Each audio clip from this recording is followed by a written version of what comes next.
Hi guys, ako nga pala to, si Survivor. Kung makita nyo guys, ako po ay dating isang vlogger at ngayon ay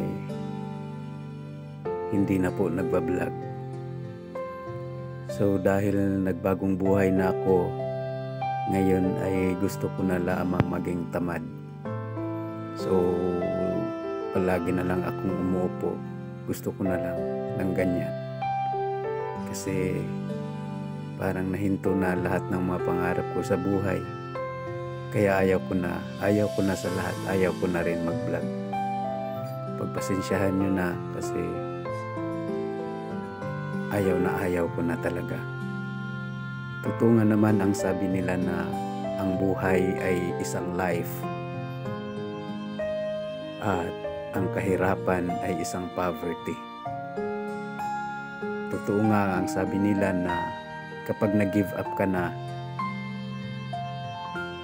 ay hindi ka na nagpapatuloy. Totoo ang sabi nila na life is hard. Kumbaga, mahirap ang buhay.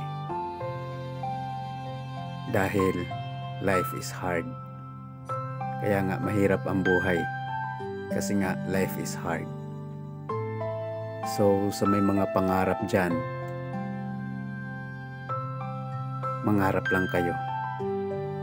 Sa mga walang mga pangarap, wala kayong mga pangarap. Manatili kayong walang pangarap. Sa mga tamad, magpakatamad lang. Sa mga masisipag, magpapakasipag lang. Sa mga ayaw na sa buhay,